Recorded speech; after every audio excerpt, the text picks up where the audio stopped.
Bonjour à tous et bienvenue pour cette présentation sur les possibles de l'impression 3D SLA avec Formlab.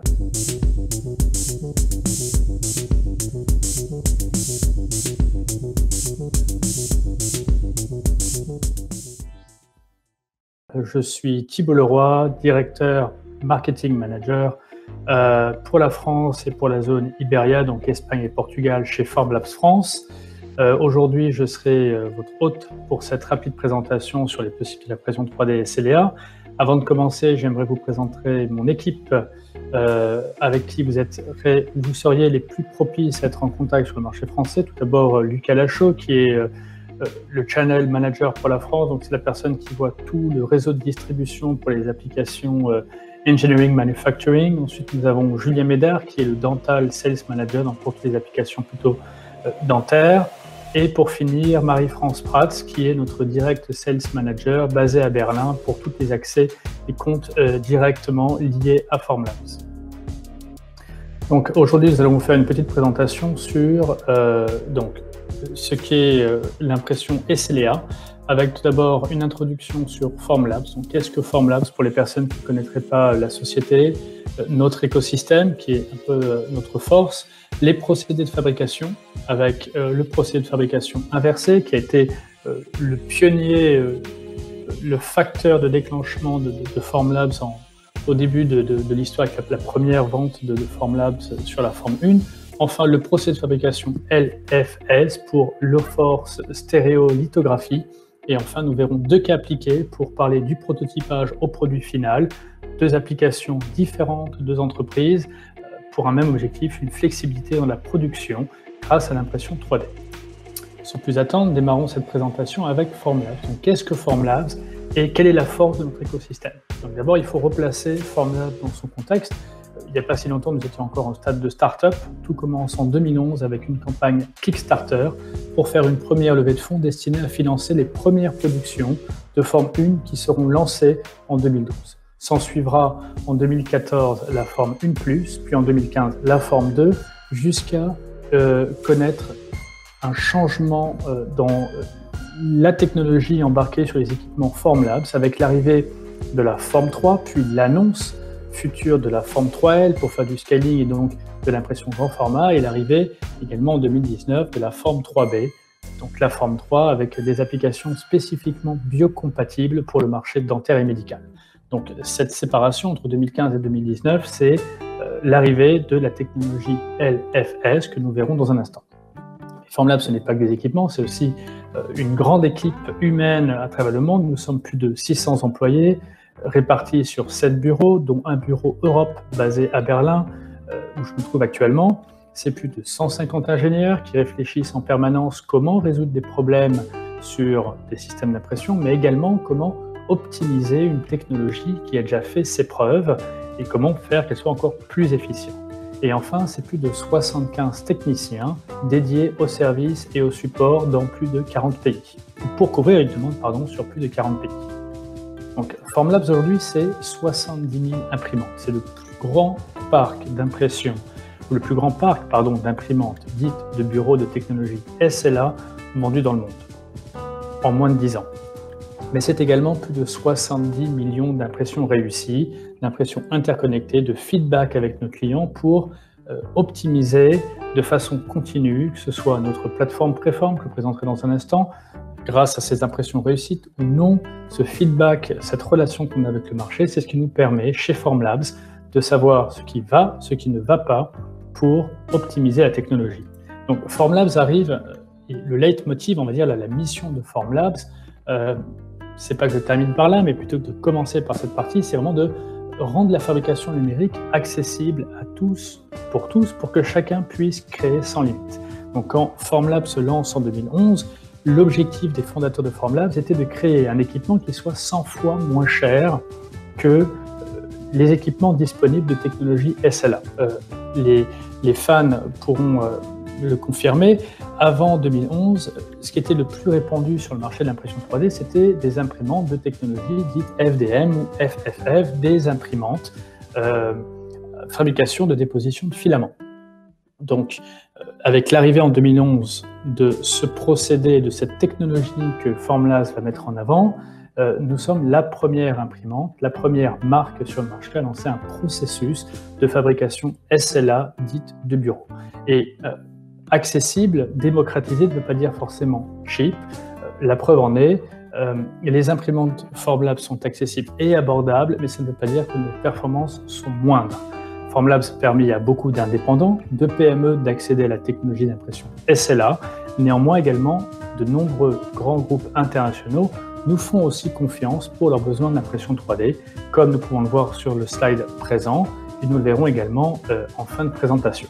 Donc, si on parle d'écosystème de Formlabs, le succès de Formlabs, c'est qu'on contrôle un peu la production du début jusqu'à la fin. C'est-à-dire, Formlabs, ce n'est pas seulement une entreprise qui fabrique des équipements d'impression 3D, c'est également une entreprise qui fabrique un écosystème pour garantir l'efficacité de flux de travail, pour garantir votre succès. Donc, nous avons développé plus de 30 résines qui se répartissent dans ces 5 catégories, donc des résines standards plutôt liées à du prototypage ou de la production de modèles qui n'ont pas besoin de caractéristiques techniques spécifiques liées comme à la catégorie d'engineering, ou également de résines type bio pour des applications médicales et dentaires. La majorité des résines pour des applications dentaires aujourd'hui passent petit à petit dans la catégorie médicale. Ce sont des tests cliniques différents. Donc vous verrez au fur et à mesure une gamme de produits à chaque fois plus importante dans la partie médicale. Et enfin, nous avons des résines un peu plus spécifiques pour des applications plus techniques, comme ce qui est donc de la bijouterie avec des résines castable, des résines qui contiennent un pourcentage de cire pour que ce soit plus facile pour des processus de cire perdue, ou des résines type céramique qui, elles, doivent passer dans un post-process en four pour obtenir toutes leurs caractéristiques techniques différentes du post-process que nous verrons dans un moment. Donc, le contrôle de l'écosystème passe par la résine que vous allez choisir pour pouvoir travailler, mais passe également par le software, donc cette plateforme qui permet de préparer, de slicer le modèle, on coupe en tranches, avant de passer au système d'impression. Notre slicer platform va vous permettre de choisir naturellement l'écosystème de production. Est-ce que vous travaillez sur une forme 2 ou sur une forme 3, une forme 3L, une forme 3B, une forme 3BL peut-être, va vous permettre de choisir la résine, la couche, la hauteur de couche d'impression. Et donc, toutes ces informations contenues dans le code G que vous allez exporter dans un format spécifique par Wi-Fi à l'imprimante va prendre tout son sens parce que ça va permettre d'indiquer le temps d'exposition du laser, la vitesse d'impression et tout ça. Donc après, nous avons donc toutes les parties d'impression avec notre forme 2, notre forme 3, notre forme 3B, notre forme 3L. Donc la forme 3B et la forme 3, sont deux imprimantes jumelles.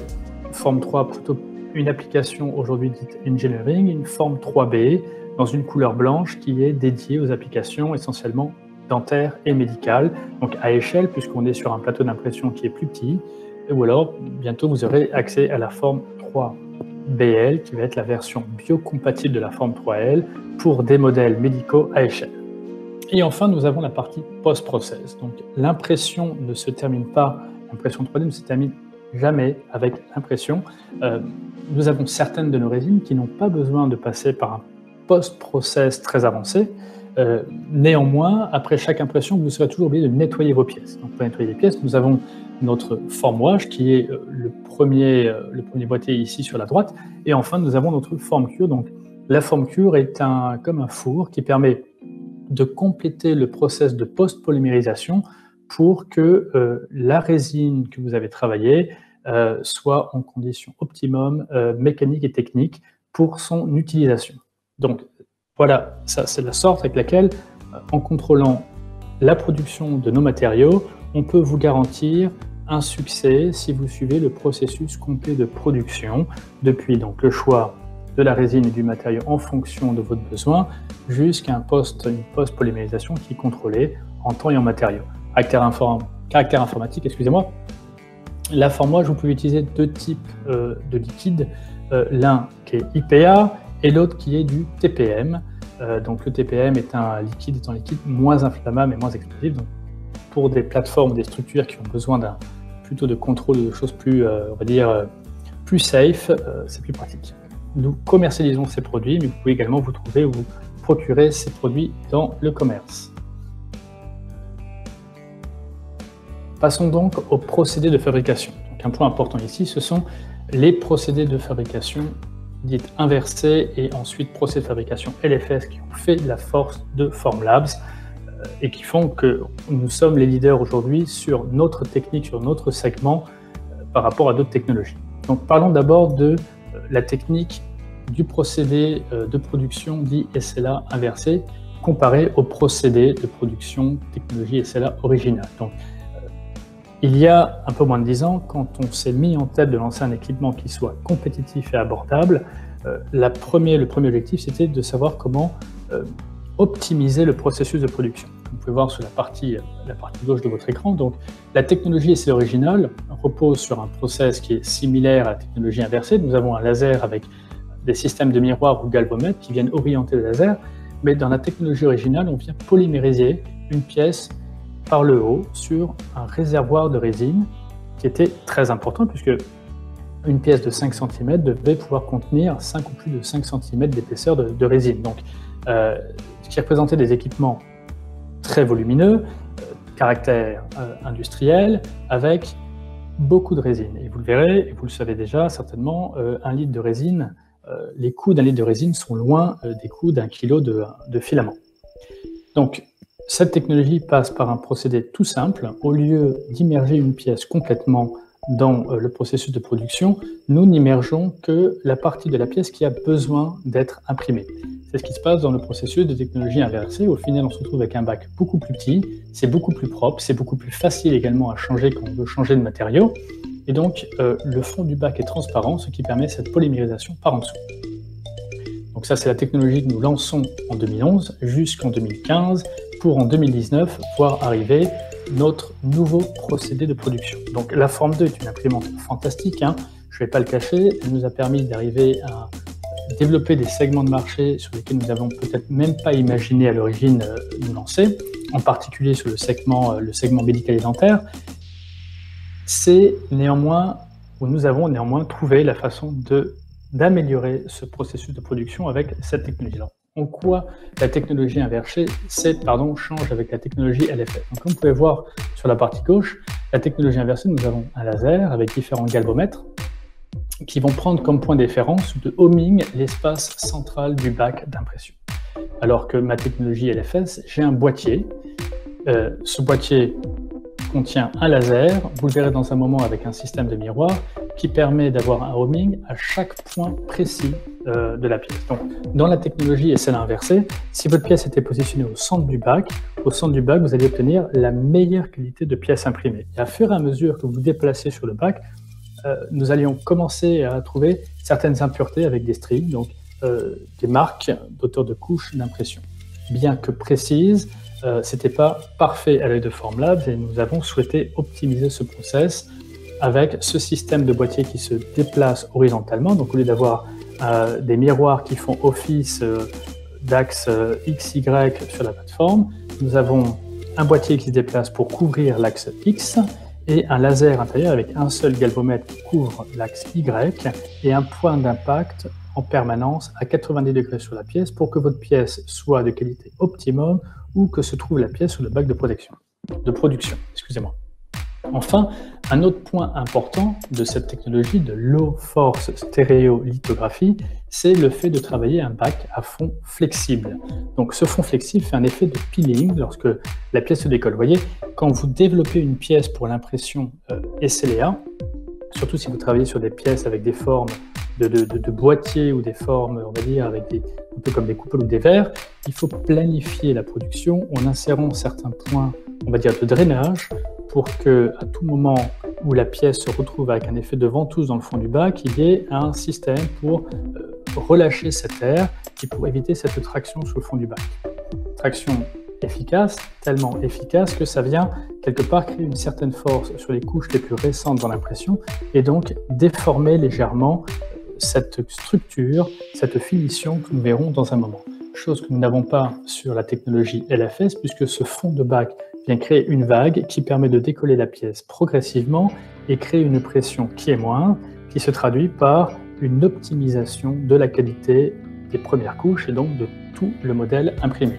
Il vous faudra néanmoins continuer à installer ces petits orifices pour garantir l'écoulement des résines et donc amoindrir encore plus la pression exercée dans la pièce. Autre changement de l'une à l'autre, nous avons un point de laser qui passe de 130 microns à 85 microns. Et enfin, un autre point important dans l'effet, on va dire, de prévention, de maintenance préventive, la forme de le système de laser était compris dans un bac complet serré dans l'imprimante, alors que sur la forme 3, vous avez accès à l'intérieur de l'imprimante puisque le laser est contenu dans ce boîtier qui se déplace sur l'axe. Et si vous veniez à devoir faire un changement de ce boîtier, donc vous envoyez un boîtier, vous pouvez le changer vous-même, vous pouvez avoir recours à un des nombreux distributeurs disponibles sur le marché français pour faire ce changement d'unité de lumière. Alors, exactement comment ça se passe à l'intérieur de ce LPU, donc cet LPU, ce boîtier qui vient se déplacer sur le fond du bac. Donc voici deux coupes qui nous permettent en fait de voir la forme et le fonctionnement. Nous avons dans les deux cas, comme sur une technologie SLA normale, nous avons ce laser de 85 microns qui vient toucher un galvomètre qui va orienter le laser dans l'axe Y, qui va refléter sur un miroir en haut et taper sur un autre miroir concave qui va permettre d'obtenir un point optimum de 90 degrés à chaque fois que le laser vient polymériser la pièce dans le bac. C'est ici ce laser qui permet en fait de repasser dans cette petite lumière ici, cette petite fenêtre, excusez-moi, qui va permettre une optimisation permanente de l'impression.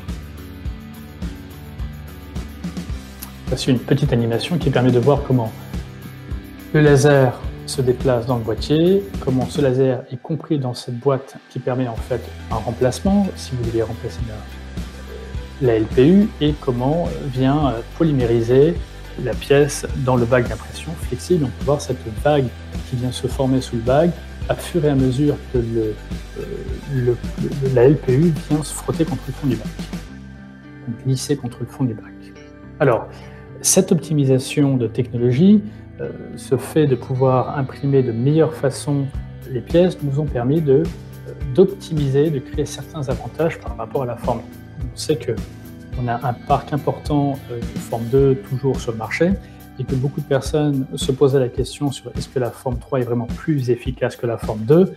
Voilà certains exemples qui permettent de prouver qu'effectivement, oui, on a, grâce à cette technologie LFS, pu dépasser nos objectifs et faire de petites améliorations qui font que la vie d'utilisateur c'est beaucoup plus simple, comme par exemple ces points de support minimes qui permettent de séparer plus facilement la pièce, le modèle imprimé de la structure en laissant moins de marques à la superficie de la pièce. Néanmoins, je ne vous recommande pas de faire ce type de manipulation avec des résines flexibles qui sont plus élastiques et pourraient quand même laisser certaines marques.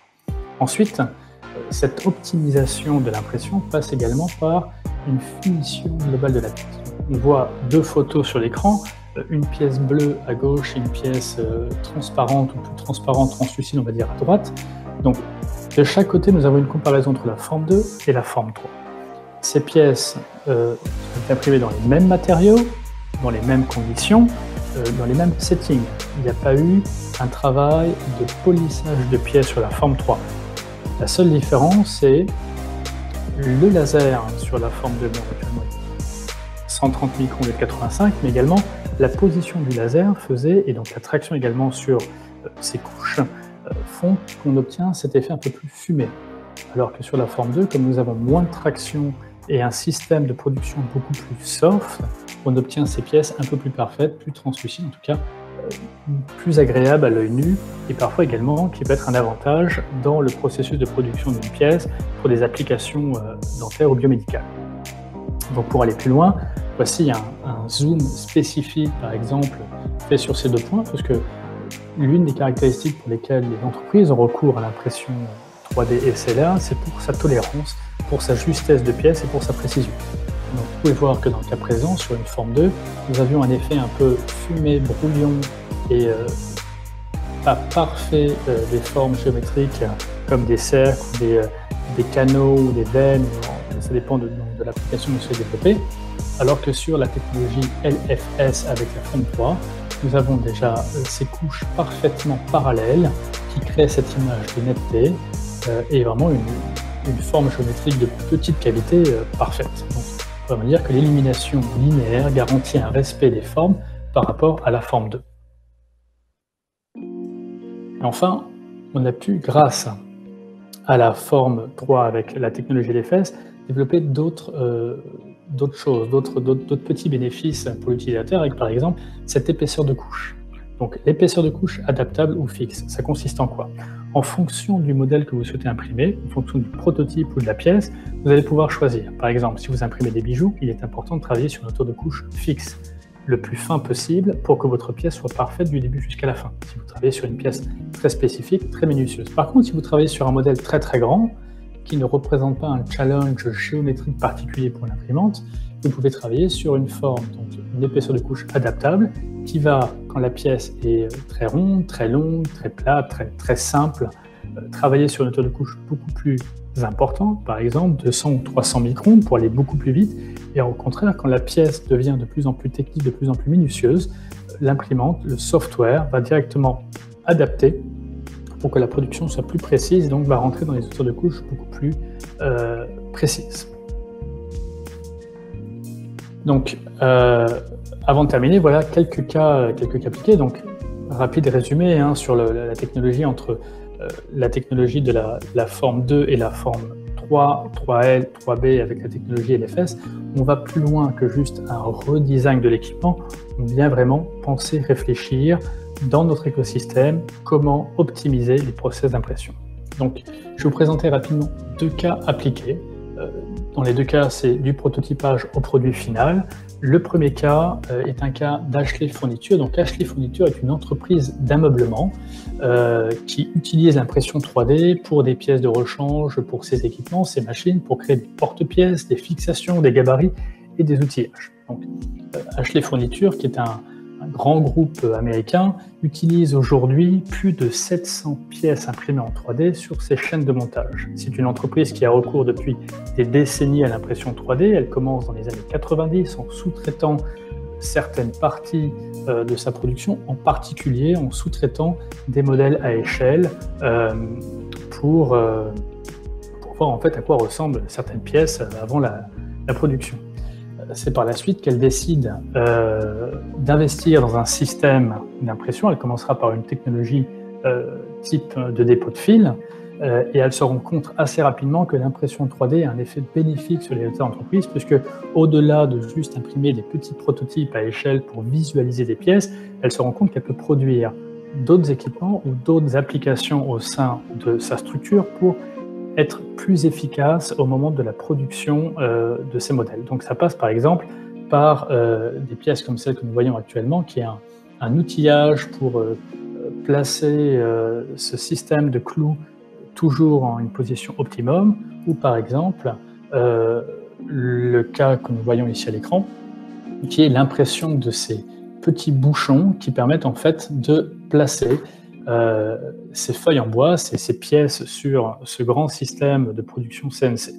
Donc l'impression 3D permet à cette entreprise de libérer de la place aux tâches pénibles, aujourd'hui couvertes soit par des robots, soit par des petits systèmes d'impression 3D, des plots comme celui-ci, qui vont, excusez-moi, faciliter le positionnement rapide des différents meubles, des différentes chaînes, des différents accessoires que l'entreprise a besoin de fabriquer. Donc, elle remplace ces tâches pénibles couvertes par des robots ou des systèmes d'impression 3D pour ouvrir des départements qui visent à optimiser les temps de travail et les processus.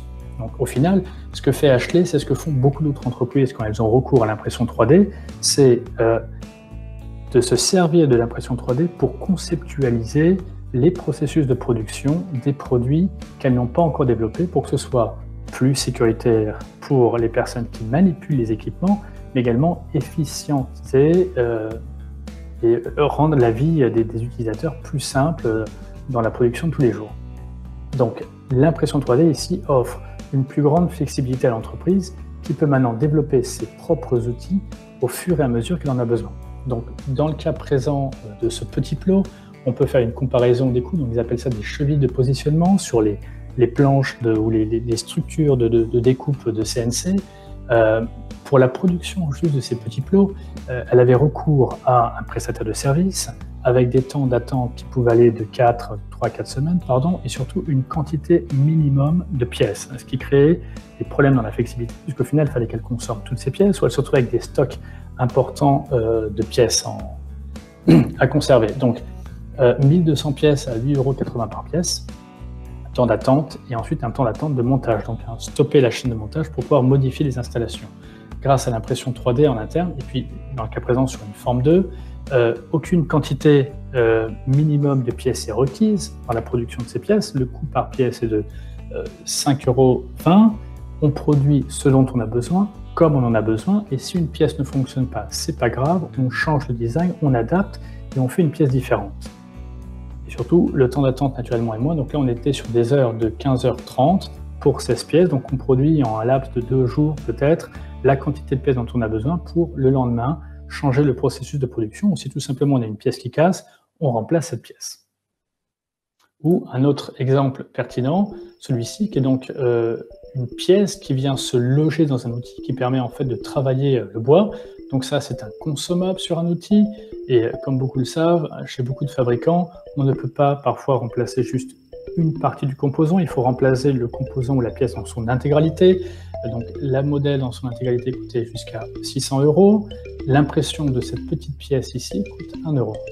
Donc, à moins que la pièce complète ne fonctionne plus, aujourd'hui Ashley est dans la possibilité de, grâce à une bibliothèque digitale, d'imprimer juste les composants, les pièces dont elle a besoin au fur et à mesure de la production, et change les équipements quand il est vraiment temps d'en changer. Voici un deuxième cas assez intéressant qui est, tout le monde connaît Gillette. Dans le cas présent, on est sur des biens de consommation avec des applications de produits finaux. Alors, comment ça se passe chez Gillette? Gillette a développé cette série de manches personnalisées qui s'appelle Razor Maker, qui permet en fait une personnalisation du produit. Dans le cas présent, Gillette utilise l'impression 3D pour produire un produit final, pour recréer des formes complexes en fonction des besoins de son utilisateur. Donc, formes complexes qu'on ne pourrait pas usiner pour une injection de plastique, comme on peut le voir sur cette image-là, puisque c'est une pièce très compliquée à créer. Et donc, l'idée derrière le Gillette Razor Maker, c'est que vous pouvez choisir le manche en fonction de la taille, en fonction du matériau, en fonction de la forme, en fonction de ce qui vous plaît à vous. Donc, on est sur un flux tendu permanent de personnalisation de masse. Et grâce à la technologie 3D, on offre cette capacité de flexibilité, de mise rapide sur le marché et d'adaptabilité aux besoins au jour le jour. Et on utilise un inventaire ici aussi digital, donc aussi bien chez Ashley que chez Gillette, au lieu d'avoir des stocks importants et des forecasts de pièces qui pourraient casser ou à produire, on travaille sur des flux digitaux, donc des disques durs, des ordinateurs qui conservent toutes les informations et qui permettent en fait d'adapter le produit de façon constante pour répondre à des besoins du moment nécessaire. Et si demain on change de design, c'est assez simple, on revient sur le cadre, on recrée le design, on adapte et on avance. Donc voilà, c'était une rapide présentation sur ce qu'est la technologie SLA avec Formlabs. Nous avons beaucoup d'autres cas d'études. Je vous invite à visiter notre site web ou à rentrer en contact avec les organisateurs qui pourront vous passer nos coordonnées pour rentrer en contact avec vous. Qu'est-ce que vous pouvez faire par la suite? Vous êtes intéressé, vous voulez en savoir plus sur la technologie SLA, je vous invite à demander un échantillon gratuit, que ce soit à travers le site web de Formlabs ou à travers le site de nos partenaires, nos distributeurs autorisés pour le marché français. La meilleure façon de comparer une technologie et une autre technologie, c'est d'avoir des pièces imprimées en 3D pour pouvoir voir la finition, la structure, la capacité du matériau. Et si sur les échantillons vous ne trouvez pas ce que vous souhaitez, n'hésitez pas à rentrer en contact avec nous. Nous avons également un système, un service de benchmark. On peut travailler avec vous pour vous dire quelle est la meilleure application pour votre besoin et donc développer un produit vraiment qui aille main dans la main avec l'application que vous souhaitez développer. Sur ce, je vous remercie, je vous souhaite une excellente fin de journée. À très bientôt.